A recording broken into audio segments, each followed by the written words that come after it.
If you want to learn Counter-Strike, you're at the right place. I'm Evie and I want to share my passion and experience about CS2 everywhere in the world. It's every Sunday, so you can subscribe. I see so many people being stuck in their progress, and there is so many people that all it takes is to find a random demo from a lobby I don't even know, and I will see mistakes that I spot at every level and that are so easy to fix with a little bit of will. In this video, you're going to learn a lot about what's essential to win, and it's not just what you think.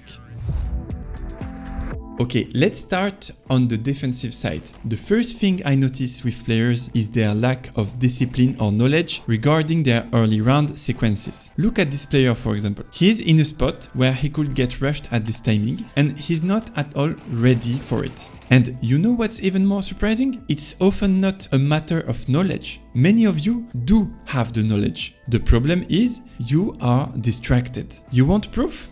Here, 4 rounds earlier, the same guy is ready to react with a molly if they rush. So as you can see, it's not about the knowledge, it's about the distraction and the focus. A well-practiced routine includes blocking a zone or a prepared reaction in case of a rush.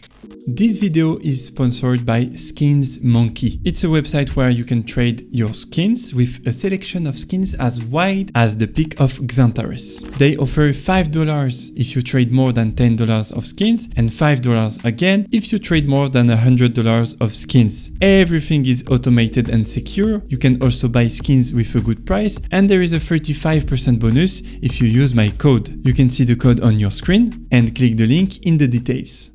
For example, on A on Anubis, if I want to go for a direct block, I can throw this molly. And if I want to play reactive, I can play with the sound. So I hold onto my molly and do what the player did in the round I showed. And to have good routines, you just need 5 minutes a day on a server. And after a few weeks, you have a great knowledge for all of your favorite positions. It takes just 5 minutes. And I know what you're going to say. Yeah, but Evie, I don't want to go pro. I just want to have fun playing. Okay, in this case, let me ask you a question. Why are you watching a video which is called Hard Stuck on Solo Queue? If you are hard stuck and you know it, it's for sure that you are playing this game for serious, yeah? So let's put some will and honesty into it. To get the results, you need effort, and even small ones work so much. So do we have a deal? Now, 5 to 10 minutes every day you play until you have good routines. And you know what, guys? I know that I will lose a lot of people in this video here. They will stop the video because talking about discipline and effort,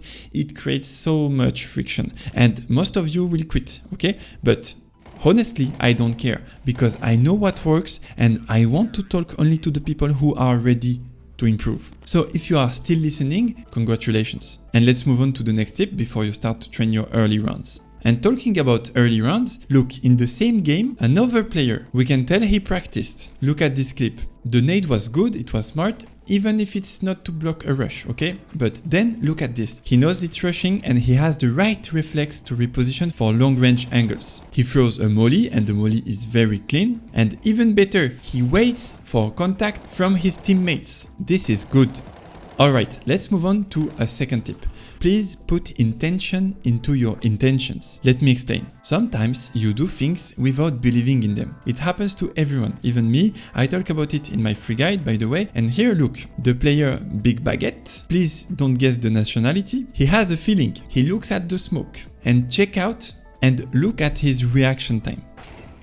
He is expecting it without really expecting it. And the proof that he didn't even believe it himself, look at what he types in the chat after dying. Ah, brother, you have some bad faith here. You were watching though, so it was good, but now put some intention into it. It was a really good idea, and the advice is, in addition to being kind of a paranoiac and carefully thinking about each angle, each possibility, please believe in it, okay? The best players, they rarely get caught off guard, and that depends on your level of attention, of intention, and knowledge. And last tip before we switch to this side, I'm gonna give you some homework. I know you're not gonna like me. Please work on your angles. There are plenty of free community maps like Whiteprack, for example, or for example, you have Refrag, where you can learn common positions, okay? From city side, from this side. For example, look at our friend Gatra. He's really off on his crosshair placement. If the guy picks from behind the box, for example, the crosshair placement is not okay at all. And I see situations like this every day when I watch lower level players. So guys, I will prescribe you 3 minutes a day to work on this, okay? Okay, let's move on to the T side. And one thing that really makes a difference is, without a doubt, knowing how to take your spawns. Taking your spawns lets you win duels easily, because if you do the right routine, the right utility at the right speed, you will get so many easy kills and space for your team. And I really feel like you don't dare to take your spawns, unlike at higher levels. So yeah, once again, it takes some work, some research, some knowledge, and what we find online isn't always very high quality, yeah? I had the same problem 10 years ago and I had to figure it out on my own. But for those who want to save a lot of time, I created a full guide on the best spawns to use in my training and many other things. That's just one chapter among many. There are hours of content you won't find on YouTube, and that will quickly help you win more duels, die less stupidly, and therefore win more games. You just have to click the link in the description. Another thing I see way too little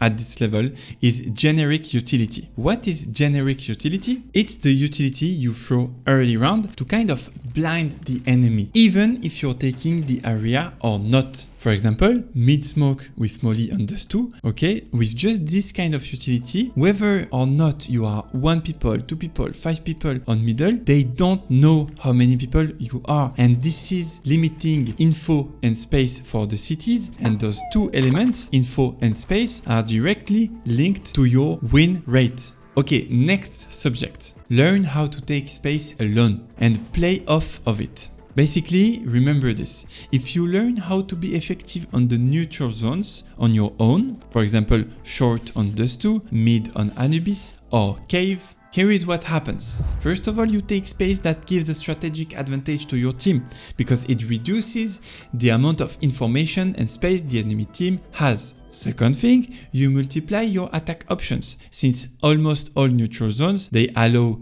a split, which means attacking from 2 different directions. Third thing, you create doubt in the defense, which leads to likely mistakes, which then creates timing windows for your teammates who are lurking nearby. And last but not least, you gain aura, and your teammates want to make you their king, but you refuse because you are too humble. And compared to someone who just waits to chaos to happen, who doesn't do any utility, who is a lurker and waiting, here is what they risk. They will have no timing if no chaos is created on the map, and you have chances to get pushed by the cities from behind. Like for example, if you don't have mid or cave on Anubis, they can push it, okay? Another example on Dust 2, if you don't have short, they can pull a Tapson on you, for example. What's a Tapson? A Tapson is this. But that one was fine.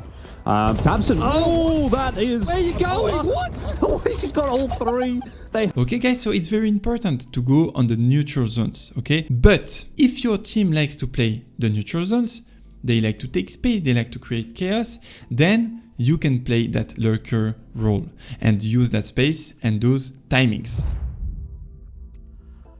Okay, now let's talk about one rule for every angle you hold. Always ask yourself, depending on the context and the position, is my position going to be checked or not? If I feel like it's a known position or in the context it's likely to be checked, I don't stay still. Either I hide behind an obstacle if I have one close to me to do a random pick, or I just pick, but I don't stay still. Of course, this doesn't apply if you have a weapon or HP advantage. Second tip, it's an important reminder.